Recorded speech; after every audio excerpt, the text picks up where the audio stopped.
علیکم ورحمۃ اللہ وبرکاتہ۔ عزیز طلباء و طالبات، آج کی اس کلاس میں ہم جمال ہم نشین کے عنوان سے دی گئی کنڑا تخلیقات کا جو منظوم ترجمہ ہے اس کا مطالعہ کرنے کی کوشش کریں گے۔ کنڑا ہماری ریاست کی سرکاری زبان ہے۔ کنڑا ادب کا ترجمہ شامل نصاب ہے۔ یہ نظمیں رکھنے کا مقصد یہ ہے کہ ہماری ریاست کی جو کنڑا زبان ہے اس کا جو ادب ہے اس میں کس طرح کی تخلیقات منظر عام پر رہتی ہیں اس کو جاننا ہمارے لیے ناگزیر ہے۔ یہ آپس ترجموں کے ذریعے آپسی لین دین، ایک دوسرے قوموں کے تہذیبی روایات کو سمجھنے میں آسانی ہوتی ہے۔ ترجمہ اسی لیے ناگزیر سمجھا جاتا ہے۔ میں وقت ضائع کیے بغیر جمال ہم نشین کے تحت یہاں 3 کنڑا کے عظیم شعراء کے وچنوں کے جو تراجم ہیں ان کی وضاحت کرنے کی حتی المقدور اس کلاس میں کروں گا۔ سب سے پہلے یہاں سنت بسویشور کے 2 وچن رکھے گئے ہیں نصاب میں۔ بسویشور کے وچنوں کی وضاحت کرنے سے پہلے میں کنڑا کی یہ قدیم مشہور و معروف اور مخصوص صنف وچن کے بارے میں چند تمہیدی باتیں کہنا چاہتا ہوں۔ دراصل وچن قول کو کہتے ہیں جس میں بحر کی قید و بند کے اور مصروں کے چھوٹے یا بڑے ہونے کا لحاظ کیے بغیر 2 یا 2 سے زیادہ خیالات پیش کیے جاتے ہیں۔ یہ اکثر ایک ہی خیال بھی پیش کیا جا سکتا ہے جس میں آہنگ کے بجائے متوازن فقروں پر زور دیا جاتا ہے۔ وچنوں کے لیے مصروں کی کوئی تعداد متعین نہیں ہے۔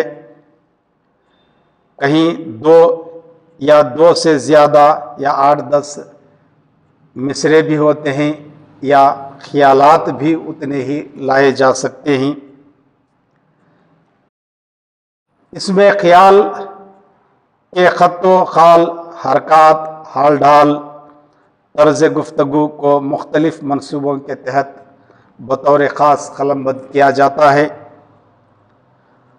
وچنوں میں عموماً اخلاقی، اصلاحی، مذہبی، تہذیبی، معاشرتی یا سماجی پہلوؤں کو اہمیت دی جاتی ہے۔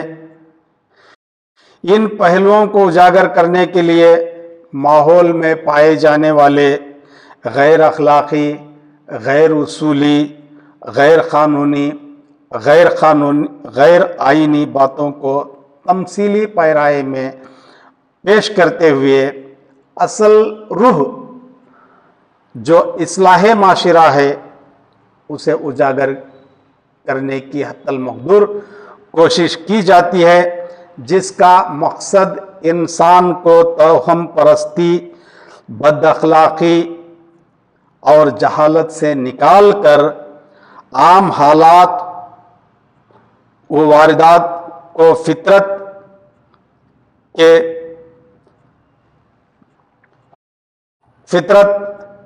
کے سانچے میں ڈھال کر خود اعتمادی، انسان دوستی، خدا پرستی، وفا شعاری، یکسانیت، مساوات اور بھائی چارگی کی طرف مائل کرنا ہوتا ہے۔ اب یہ ایک بات اور بھی کہتا چلوں کہ یہ وچن جو ہے کنڑا ادب میں جو مشہور ہے، وہ موضوعی اعتبار سے ہمارے ادب میں جو ربائی پائی جاتی ہے اس سے کافی مماثلت رکھتی ہے۔ جس طرح اردو اور فارسی میں ربائی کو اخلاقی، تہذیبی، اصلاحی، مذہبی یا تصوف کے پہلوؤں کو اجاگر کرنے کے لیے استعمال کیا جاتا ہے، اسی طرح کنڑا ادب میں وچن کا استعمال کرتے ہیں۔ اب ان تمہیدی باتوں کے بعد میں ویر شیوا دھرم کے مشہور و معروف وچنکار، جن کا تعلق 12ویں صدی سے رہا، سنت سری بسویشور، ان کے جو 2 وچن یہاں پر شامل نصاب ہیں ان کی وضاحت کروں گا۔ اس سے پہلے سنت سری بسویشور کے بارے میں ایک آدھ جملہ سن لے کہ 12ویں صدی کے ایک صوفی سنت بزرگ گزرے ہیں جو خدا ترس انسان تھے اور ایک مصلح اور مبلغ تھے۔ ان کے وچن بہت ہی مشہور و معروف ہیں۔ ان کے 108 وچنوں کا، حالانکہ سنت سری بسویشور کے یعنی بسونا کے ہزاروں کی تعداد میں وچن موجود ہیں، ان میں سے 108 کا انتخاب کر کے ہماری ریاست کے مشہور و معروف شاعر و ادیب جناب حمید الماس نے ترجمہ کیا۔ 108 وچنوں کے اس ترجمے کا نام فرمودات ہے۔ یہ فرمودات کو اعزاز حاصل ہے کہ اسے مرکزی ساہتیہ اکیڈمی کا ایوارڈ ملا۔ کنڑا کے جو ترجمے ہوئے ہیں ان میں ایک فرمودات کو سینٹرل ساہتیہ اکیڈمی کا ایوارڈ حاصل ہوا اور ایک ماہر منصور کو بھی ایوارڈ حاصل ہوا۔ اب میں یہاں پر جو ان کے ترجمے رکھے گئے ہیں 2 وچنوں کے، اس کی وضاحت مختصر طور پر کرتا ہوں، ملاحظہ کریں۔ دیکھیے یہاں جیسا کہ میں نے کہا ترجمے کے وچنوں کا اہم مقصد اس میں نصیحت، مذہبی پہلو، اخلاقی پہلو وغیرہ کو اجاگر کرنا پڑتا ہے۔ یہ وچن نصیحت سے پر ہے۔ وچن کا ایک وصف نصیحت آموز پہلوؤں کو اجاگر کرنا بھی ہوتا ہے۔ تو شاعر یہاں کہتا ہے وچن میں، جس کا ترجمہ حمید الماس نے کیا ہے، کتنے بہترین انداز میں انسان کو نصیحت کی گئی ہے، ملاحظہ کریں۔